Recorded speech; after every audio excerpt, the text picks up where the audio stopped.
Hi everyone, welcome to week 18 of a beginner yogi reacting to my own practice. Unfortunately, during this past week, I literally broke my hand. I didn't do it doing anything cool, which is even worse. It's been a struggle. I feel like I don't totally have the support I need. I can do some things, but then I was folding laundry and then all of a sudden I tweaked my hand the wrong way and then pain came shooting up my arm. So it's been rough. Spouse is going through stuff with his burnout. My friends are all really busy. It's an isolating time and it's really, really frustrating to not be able to do the things that I love. And I have carpal tunnel in my right hand. I can only use my hands for work to get through the workday, and then I really have to rest the rest of the time. It's a Saturday, so things are pretty chill right now, but I'm really struggling and I'm overwhelmed, and yeah, it's just the world keeps going, life keeps happening. And sad that this happened. It's like a freak thing to happen. I haven't done any yoga since it happened about 5 days ago. I haven't really done any exercise either. I'm going to do a yoga that I found on YouTube that is no hands. I don't know how hard it's gonna be in terms of legs and core strength, but it's a no hands yoga, and I think it will be very good for me to get back into doing something. But yeah, all the chronic pain girlies out there, all the chronic illness girlies out there, it happens and it's unfair. It is a matter of obviously taking time and space to process, but keep going and keep moving is key. I'm sure in a week or two I'll feel totally different, but the pain is still there and a little bit of the loneliness is there too. So I'm sorry if you can relate. We have yoga, we have things to stay connected and to stay grounded. Thanks for being here for week 18. Didn't expect to already get so emotional. Let's do a 20-minute no hands yoga flow. Yeah, I'll say this flow does end up being pretty heavy on the legs, which is good, I think, if I'm not really walking as much.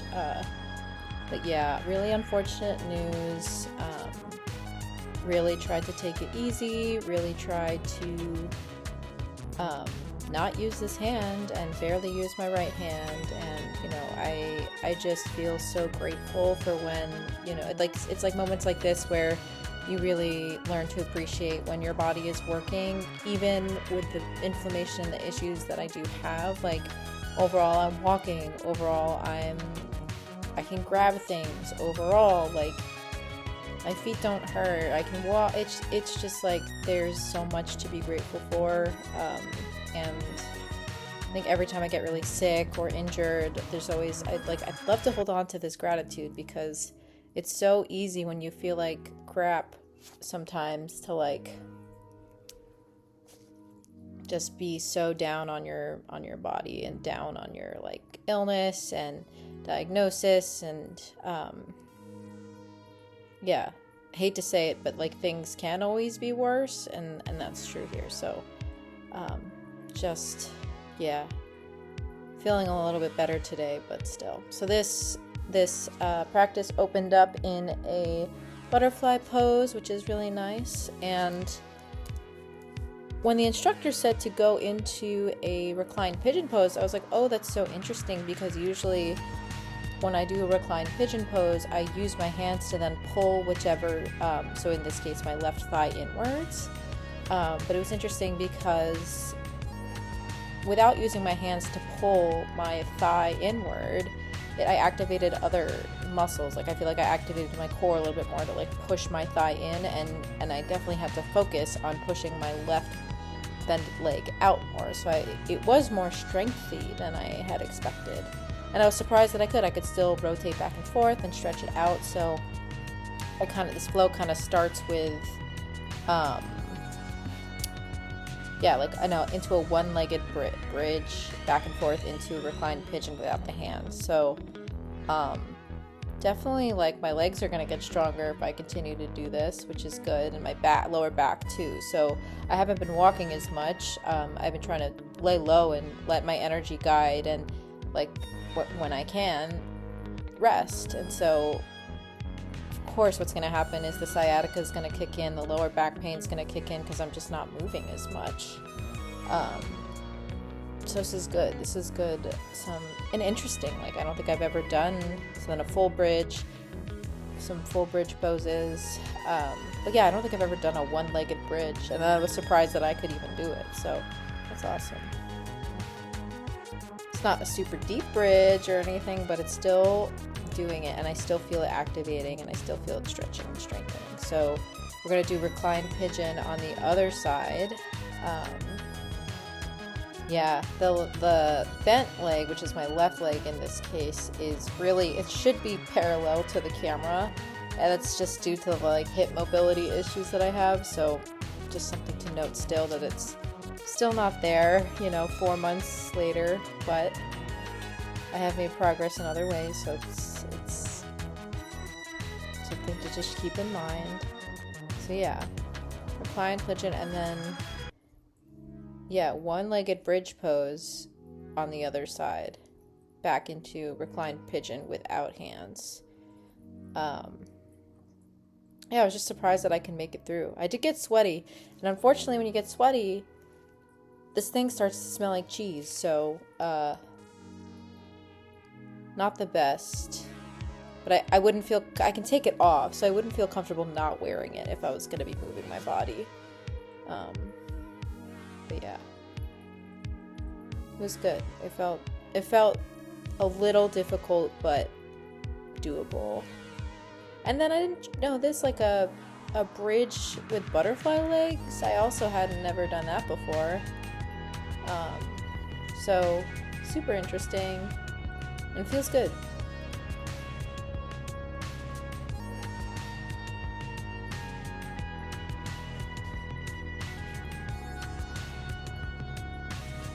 Sphinx pose, trying not to, you know, bear too much weight onto my left hand. Thankfully, like, my elbow and forearm can handle stuff. It's just really like the hand part, the hand and the finger part, that needs to stay still.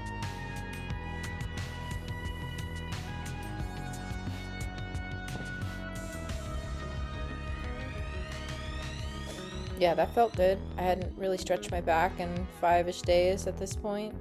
4 days. But I'm used to doing it at least once a day. Into child's pose. You know, I was flowing in my living room because every time I tried to go into my office, my cat was screaming outside. So, just had to do it somewhere public in the house. And yeah, child's pose, I didn't want to really rest my left hand anywhere for too long, so I lifted above my head. But sometimes people do child's pose like this anyway, and you get additional stretch in your shoulders and such, so it's good.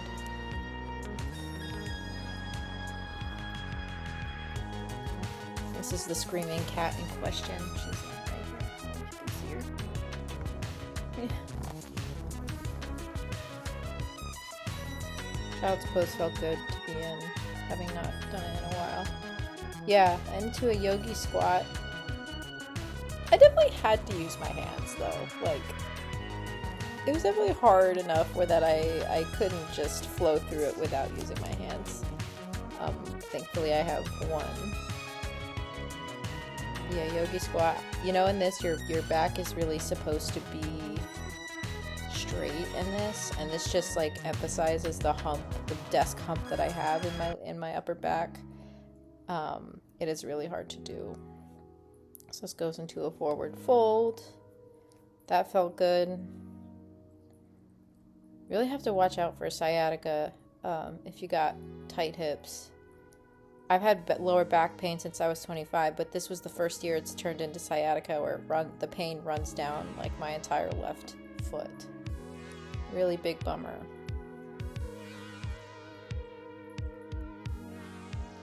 But I really want to be able to manage these things. Like,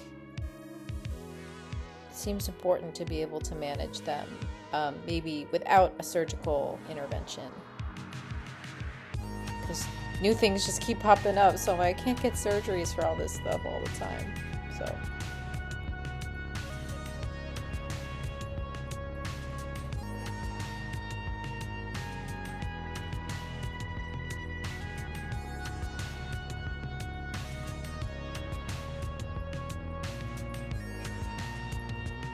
slowly rolling up. I did not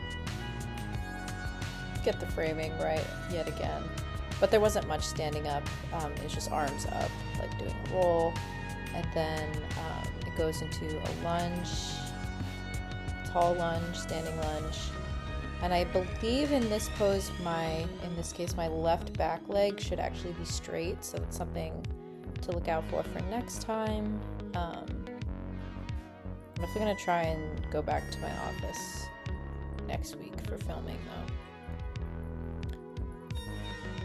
Yeah, I think that's more like what's supposed to happen. And maybe even my right knee in this case should be over my right foot. So, what happens when you don't practice a lot? I got my girl. She's so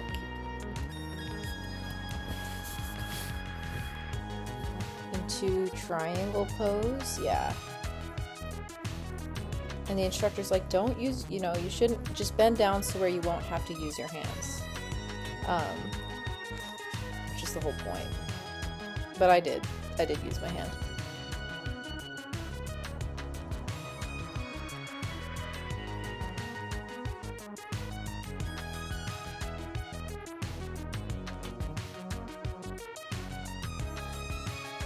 That stretch is really good for sciatica, the pyramid pose and bending down. Just where you feel the edge, you don't have to really push it to get a lot of benefit from it. Yeah, another good thing about practicing in this room is like there's lots of things to hold on to, because the last thing I need to do right now is fall. So there was like a chair and the table next to me for both sides, so I didn't feel like I was gonna fall over at any point, which is good. So yeah, this is a standing pigeon, one-legged. Yeah, I was definitely holding on to that chair.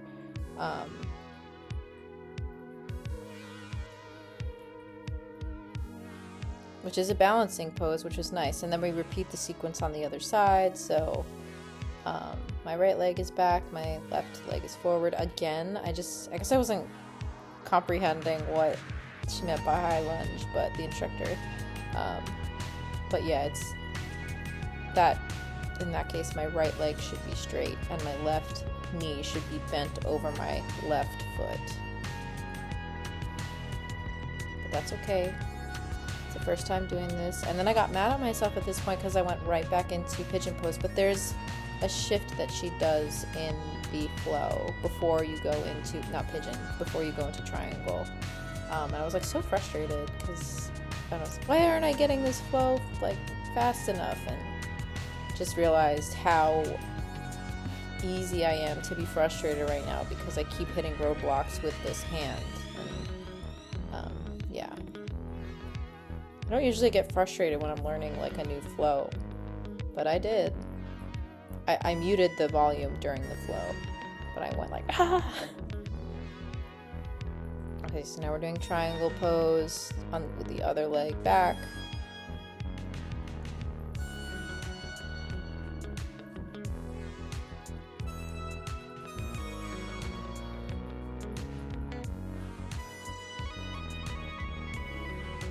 Yeah, it's not as deep as the other foot, but I was definitely feeling the stretch in my left leg, and that's what matters sometimes, is like just where you meet the edge.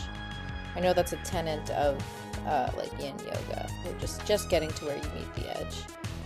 But I feel like in order to make progress anywhere, that's important to practice anywhere else, because you want to dance around the edge of discomfort and like sit there and greet it and make friends with it, so that it doesn't become as scary, and then you can sit there, and then the next time you return to that pose in that little pocket of discomfort, you can kind of push it a little bit more.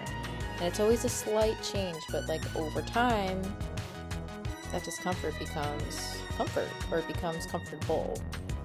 It's just really about, yeah, unfortunately getting comfortable with the discomfort. And that's always like the lesson that I hear on Instagram, or I hear from older adults. Just gotta get used to the discomfort, or get used to not being comfortable. So into a ragdoll pose. Good stuff, good stuff. Back into a yogi squat again. It was a little bit easier to have somewhat of a straighter back the second time. Yeah, I had to use my hands to like fall into a seated pose, where then we do these like side twists.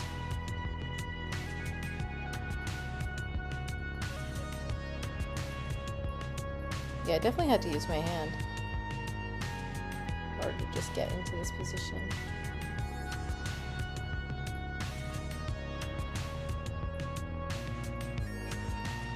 Side twists always feel good. If you twist from the torso, you usually get a deeper twist, which is always good to remember.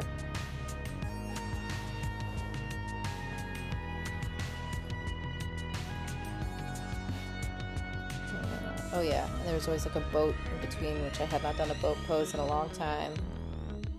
So I was shaking a lot. But yeah, still tried.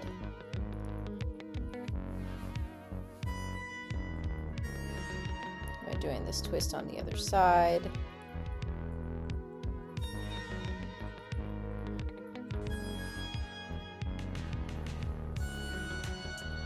You can see that hunch in my back right there. Not trying to judge, just observing.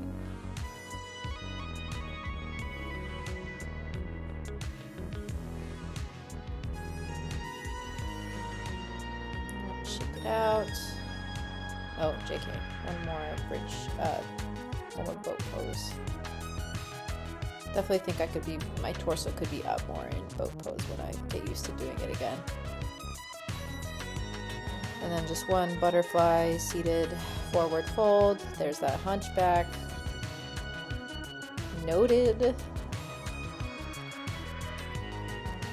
I've just been sitting on my couch watching people play Tamagotchi Life, which I didn't know was for Switch 2, which I didn't know was for Switch 1, so now I'm like, man, once my hand is better, I really have to freaking get this game. It is so funny what people are doing with it. Alright, and then I believe the instructor just ends it with a guided meditation, or really, it wasn't even guided. We were just sitting in the pose and asked to focus on our breath. Posture looks good seated there for sure, actually. Yeah, and this is kind of where I felt a little bit humbled, and, you know, I was in the intro, I was really upset and crying, and noticing the mess in the house, and just not really regulated, and then, like, at this point, I believe, like, I was like, okay, actually, like, I got through practice, I made it to the mat, like, it's a Saturday, things were okay, I had eaten a good breakfast, like, things were okay again.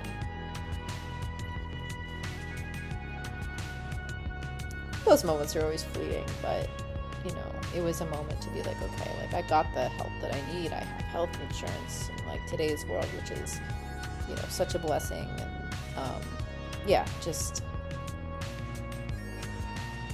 finding a little bit more gratitude and a little less victimization.